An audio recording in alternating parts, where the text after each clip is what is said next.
அதிதி. இந்த வீடியோல வந்து 5 நிமிஷத்துக்குள்ள ரீட் பண்ணக்கூடிய 5 சிறுகதைகளை பத்தி சொல்றேன். இங்கிலீஷ் ஷார்ட் ஸ்டோரிஸ் எல்லாமே ஒரு ஜானர்ல இருந்து பிக் பண்ணிருக்கேன். And strictly no spoilers. First short story வந்து ஒரு ஹியூமரஸான short story. The ransom of red chief அப்படின்னு ஓ ஹென்றி அவர்கள் எழுதின ஒரு கதை. பில், சாம் அப்படின்னு சொல்லிட்டு 2 பேர் இருக்காங்க. இவங்க வந்து சிட்டியோட முக்கிய புள்ளியான எபினேசர் அப்படிங்கிறவரோட மகன் ஜானியை கடத்தி பணம் பறிக்க திட்டம் போடுறாங்க.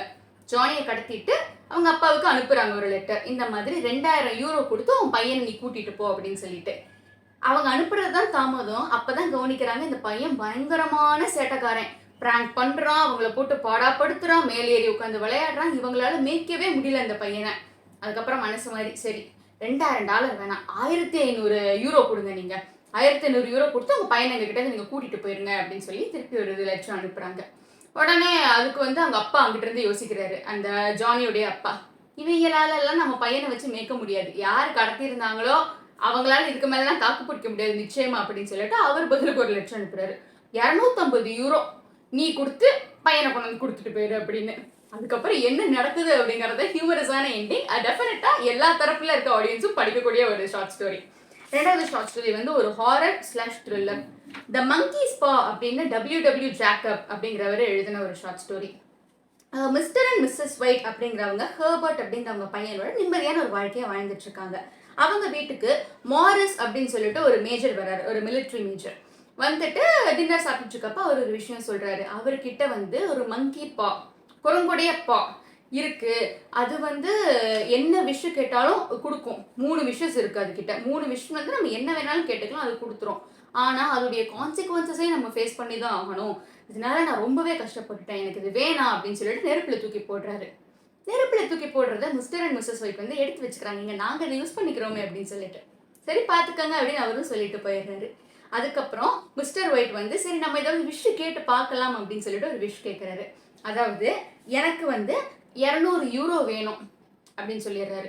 சொன்னதுக்கு அப்புறம் அந்த மங்கியுடைய குரங்குடைய கை வந்து ஒரு பாம்பா மாதிரி அது பாட்டுக்கு கீழே போயிருது. அவர் ஒய்ஃப்ட்ட சொல்றாரு, என்னது இப்படி போகுது, சரி பார்த்துக்கலாம் அப்படின்னு சொல்லிட்டு. அடுத்த நாள் காலையில அவங்க வீட்டு கதவை தட்டுறாங்க. கதவை தட்டி இந்த மாதிரி உங்க பையன் ஹெர்பர்ட் வந்து ஒரு மிஷின் ஆக்சிடென்ட்ல இறந்து போயிட்டான், கம்பெனி வந்து எந்த பொறுப்புமே எடுக்க மாட்டேன், ஆனா 200 யூரோவை காம்பன்சேஷனா கொடுக்குறேன்னு சொல்லிருச்சு அப்படின்னு. அதாவது முதல் விஷ் வந்து அப்ப நிறைவேறிடுச்சு. அவங்க 2 பேருக்கும் பயங்கர ஷாக்கு. அவர் அப்பவே சொன்னாரே அந்த மனுஷன், கான்சிக்வன்சஸ் பயங்கரமா இருக்கும் அப்படின்னு சொல்லிட்டு. மிஸ்ஸஸ் ஒயிட் வந்து மகன் இறந்த துக்கம் தாங்க முடியாம இந்த மாதிரி பையனை வந்து திருப்பி கொண்டுட்டு வர சொல்லி இந்த மங்கி பாட்டை கேளுங்க அப்படின்னு சொல்றாரு. இன்னும் 2 விஷயம் இருக்கு இல்லைங்களா. மிஸ்டர் ஒயிட்டும் கேட்கிறாரு என் பையனை திருப்பி கொண்டுட்டு வாங்க அப்படின்ட்டு. அப்ப அவங்க வீட்டு கதவை யாரோ தட்டுறாங்க. பார்த்தா செதஞ்சு அழுகுன ஒரு மோசமான நிலையில இருந்து அவங்க பையனுடைய அந்த உருவம் வந்து நின்று கதவை தட்டுது. இன்னும் அவங்க கிட்ட ஒரே ஒரு விஷயம் பேலன்ஸ் இருக்கு. அதை வச்சு அவங்க என்ன கேட்டாங்க, என்ன ஆச்சு அப்படிங்கிறது தான் கதையோட எண்டிங். இது வந்து நிறைய இடங்கள்ல இந்த விஷயத்தை இன்ஸ்பயர் பண்ணி பல ஷார்ட் ஸ்டோரிஸ், பல நாவல்ஸ், சீரீஸ் எல்லாமே எடுத்திருக்காங்க. டெஃபினட்டா எல்லா தரப்பினரும் படிக்க வேண்டிய மற்றும் ஒரு ஷார்ட் ஸ்டோரி அப்படின்னு சொல்லலாம். மூணாவது வந்து ஒரு ஜெனரல் ஃபிக்ஷன். லாட்டரி டிக்கெட் அப்படின்னு சொல்லி ஆண்டன் செக்கோவ் அவர்கள் எழுதின ஒரு சிறுகதை. மனித மனம் ஒரு குரங்கு அப்படின்னு சொல்லுவாங்க இல்லைங்களா, அது வந்து இந்த ஸ்டோரி மூலமா நமக்கு நிரூபணமாகும். இவன் டிமிட்ரிச் மாஷா அப்படின்றவங்க ஒரு மிடில் கிளாஸ் தம்பதியினர். ஏதோ நல்லபடியா சம்பாதிச்சு ஒரு வாழ்க்கையை ஓட்டிட்டு இருக்காங்க. அவங்க வந்து லாட்டரி டிக்கெட் வாங்கியிருப்பாங்க. அவங்களுடைய நம்பர் வந்து 9499, அந்த சீரியல் நம்பர் வந்து 26 அப்படிங்கிறது. ஸோ அவங்க வந்து பேப்பர்ல பார்ப்பாங்க, லாட்டரி டிக்கெட்டுடைய வின் பண்ணவங்களுடைய லிஸ்ட் அந்த நம்பர்ஸ் வந்திருக்கும். இவங்க 2 பேரும் பார்ப்பாங்க. 9499 பார்த்துட்டு அடுத்த நம்பரை பார்த்துட்டு 26 தான் போல இருக்கு அப்படின்னு சொல்லி நினைச்சிட்டு அவங்க ஜெயிச்சதா அவங்களே கற்பனை பண்ணிக்குவாங்க. பாரு பேப்பர்ல வந்துடுச்சு, அப்ப நம்ம ஜெயிச்சிட்டோம்ல அப்படின்னு சொல்லிட்டு 2 பேரும் சந்தோஷமா பேசிப்பாங்க. ஒரு கட்டத்துக்கு அப்புறம் தனித்தனியா யோசிக்க ஆரம்பிப்பாங்க. இவன் வந்து இந்த பணம் கிடைச்சாலும் வந்து மாஷா ஒன்றும் செலவு பண்ண விட மாட்டா, சேமிச்சு வைக்கணும் அப்படி இப்படின்னு தேவையில்லாம பேசிட்டு இருப்பா. இந்த சொந்தக்காரங்க எல்லாம் வந்து லைக் ரொம்ப மோசமானவங்க, அவங்க கிட்ட அந்த விஷயம் தெரியக்கூடாது, நம்ம வந்து தனியா போய் அப்படி இருக்கணும். இவன் திரும்பி பாக்குறப்ப மாஷா வந்து திடீர்னு ரொம்ப வயசான மாதிரி தெரிவாங்க. நான் இவ்வளவு யங்கா இருக்கேன், அவ என்ன இப்படி இருக்கா, நம்ம வந்து வேற அப்படி பண்ணணும் இப்படி பண்ணணும்னு சொல்லி ரொம்ப யோசிச்சுட்டு இருப்பாரு. அதே சமயம் மாஷாவும் யோசிப்பாங்க, இந்த ஆள் கூட எல்லாம் இருந்தா இந்த ஆளுக்கு ஒண்ணுமே தெரியாது, இவர் கூர்பாரே இல்லாத ஒரு மனுஷன், இவன் வந்து பணம் மொத்தத்தையும் செலவு பண்ணி வீணாக்கிடுவான், அதனால நம்ம வந்து இப்படி பண்ணணும் அப்படி பண்ணணும் அவங்க ஒரு பிளான் பண்ணிட்டு இருப்பாங்க. 2 பேருமே ஒருத்தர் பாக்குறப்ப ஷீ அப்படின்னு ஒரு மாதிரி ஒரு வெறுப்பா இருக்கும் அவங்களுக்கு. அதாவது ஒரு விஷயம் நடக்கவே இல்லை, அது நடக்குமா நடக்காதான்னு கூட தெரியாது, அந்த நம்பரை அவங்களே ஒரு அவசரத்தில் பார்த்துட்டு இவ்வளோ பேசிட்டு இருப்பாங்க. அதுக்கப்புறம் அந்த பேப்பரை பார்க்குறாங்க. அவங்க உண்மையிலே ஜெயிச்சாங்களா இல்லையா அப்படிங்கிறது நீங்கள் கதையை படித்து தெரிஞ்சுக்கங்க. அடுத்து வந்து ஒரு நல்ல சயின்ஸ் ஃபிக்ஷன் சொல்கிறேன் நான். வெல்ட் அப்படிங்கிற கதை. ரே பிராட்பரி அப்படிங்கிறவர் எழுதின ஒரு கதை. இந்த கதை வந்து ரொம்பவே அஹெட் ஆஃப் இட்ஸ் டைம் அப்படின்னு சொல்லலாம். ஏன்னா 1950ஸ்லாம் எழுதியிருக்காங்க. பட் ஒரு ப்ராப்பர் சயின்ஸ் ஃபிக்ஷன் கதை இது.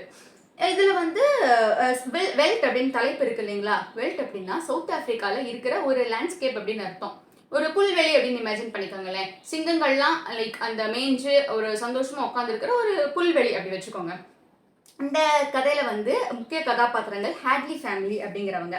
இவங்க வந்து ஒரு பயங்கரமா இதுல வாழ்றவங்க. எல்லாமே சயின்ஸ் தான், அவங்களுக்கு எல்லாமே டெக்னாலஜி தான். இவங்களுக்கு 2 குழந்தைங்க இருப்பாங்க. 2 குழந்தைங்களையுமே வந்து இவங்க வளர்க்குறது அப்படிங்கிறத தாண்டி எல்லாத்தையுமே ஏஐ கிட்டேயே விட்டுருவாங்க அந்த காலத்திலேயே. அதாவது ஒரு இவங்களுக்குன்னே ஒரு தனி ரூம் இருக்கும், நர்சரி அப்படின்னு சொல்லிட்டு ஒரு தனி ரூம் இருக்கும் இவங்களுக்கு.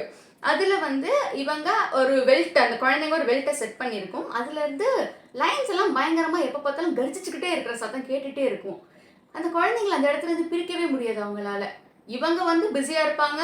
லைக் ஒரு பேரண்ட்ஸ் அப்படிங்கிறது ஒரு ப்ராப்பர் பேரண்டிங் அப்படின்னு இவங்களை சொல்ல முடியாது நம்ம. தே ஆர் குட் பேரண்ட்ஸ் அவ்வளோதான். பட் அந்த குழந்தைங்களோட ஒரு ஜாஸ்தி டைம் ஸ்பெண்ட் பண்ணுறது, அவங்க கூட இன் பர்சனாக இருக்கிறது அப்படிங்கிறது அவங்கக்கிட்ட இருக்காது பெருசாக. அதுக்கு பதிலாக தான் அவங்க அந்த ஏஐ எல்லாம் நம்பி இருப்பாங்க. சிங்கம் கர்ஜிக்கிற சத்தம் கேட்டுக்கிட்டே இருக்கும் எப்போ பார்த்தா. 2 சின்ன குழந்தைங்க ரூம்லேருந்து இப்படி ஒரு சத்தம் அப்படின்னு சொல்லிட்டு இவங்க வந்து ஒரு கட்டத்துக்கு அப்புறம் அவங்களால குழந்தைங்களை பிரிக்கவே முடியாது அந்த இடத்துல இருந்து. ஸோ சைக்கியாட்ரிஸ்ட்டை போய் சொல்லுவாங்க இந்த மாதிரி அப்படின்ட்டு. சைக்கியாட்ரிஸ்ட் சொல்லுவார், இல்லைங்க அது ரொம்ப டேஞ்சரஸாக எனக்கு தெரியுது, நீங்கள்லாம் பேசாமல் அந்த அந்த இடத்த விட்டு போயிட்டு இந்த சயின்ஸு டெக்னாலஜி இதெல்லாம் நம்பாமல் உங்கள் வேலைகளை நீங்களே செய்ய பழகுங்க அப்படின்னு சொல்லுவார். இவங்களும் சரி அப்படின்னு சொல்லிட்டு வாங்க எல்லாரும் போகலாம் அப்படின்னு கூப்பிடுவாங்க பசங்களை. பசங்க 2 பேர் வந்து வரவே மாட்டாங்க அந்த இடத்த விட்டு. பசங்க வந்து சரி ஒரு கட்டத்துக்கு அப்புறம் இழுத்துட்டு போகிறப்ப சரி நான் ஒரே ஒரு தடவை அந்த ரூமுக்கு போய்க்கிறேன் அப்படின்னு சொல்லிட்டு போவாங்க எல்லாருமே. போனதுக்கப்புறம் அந்த 2 குழந்தைங்களும் வந்து இவங்க 2 பேரும் ரூம்குள்ளே வச்சு பூட்டிடும். அந்த சிங்கம் அந்த செட்டப் எல்லாம் இருக்கிற அந்த ரூம்குள்ளே. அதுக்கப்புறம் என்ன ஆகுது அப்படிங்கிறது கதையோட கிளைமேக்ஸு. ஒரு நல்ல விறுவிறுப்பான science fiction story. It is definitely way ahead of its time அப்படின்னு நம்ம தாராளமாக சொல்லலாம். ஃபைனல் கதை வந்து ஒரு ரொமான்டிக் ஷார்ட் ஸ்டோரி. இது வந்து த கிஃப்ட் ஆஃப் மெஜாய் அப்படிங்கிற கதை ஓ ஹென்றி அவர் எழுதினது. இந்த கதை வந்து நம்மள பல பேர் ஸ்கூல் டேஸில் படிச்சிருப்போம் அப்படின்னு நினைக்கிறேன். இது வந்து லைக் நான் இது சொல்கிறேன், சம்மரி சொல்கிறேன், படிச்சிருந்தீங்கன்னா கீழே கமெண்ட் பண்ணுங்கள். இது வந்து கிறிஸ்மஸ் ஸ்பிரிட்டில் இருக்கிற ஒரு கதை. கிறிஸ்மஸ் சமயத்தில் வந்து கிஃப்ட் கொடுக்கறது அப்படிங்கிறது ஒரு பெரிய கஷ்டம் இல்லைங்களா? ஸோ கிஃப்ட் வந்து எப்படி கொடுக்குறாங்க, கிஃப்ட் கொடுக்கறதுக்கு பணம் அவசியம். ஆனால் அதை தாண்டி கிஃப்ட் கொடுக்குறவங்களோட மனசு, சின்னதோ பெருசோ பொருள், அவங்களுடைய மனசு அப்படின்னு சொல்லிட்டு ஒரு விஷயம் இருக்குல்ல, அதை சொல்கிற மாதிரியான ஒரு கதை.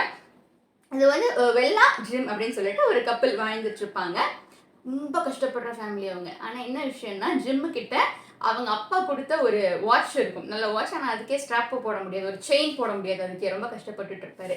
இதே வெள்ளாக்கு வந்து லைக் அழகான நீளமான கூந்தல் இருக்கும். ஆனால் அதை ப்ராப்பராக கொம்பு பண்ணிக்கிறதுக்கு அந்த பொண்ணுக்கிட்ட எந்த எக்யூப்மெண்ட்டும் இருக்காது.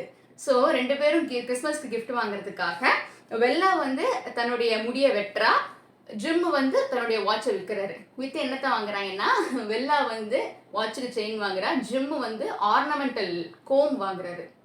கிஃப்டை கொடுத்தாங்களா, அதுக்கப்புறம் என்ன ஆச்சு அப்படிங்கிறத ஒரு அழகான கதை.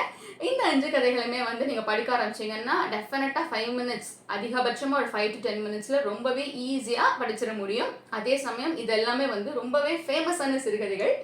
இந்த வீடியோ எப்படி இருந்துச்சுன்னு கீழே கமெண்ட்டில் சொல்லுங்கள். அண்ட் ப்ளீஸ் இவ்வளோ நேரம் பார்த்துருந்தீங்கன்னா please do subscribe me. Thank you so much for வாட்சிங். தேங்க்யூ.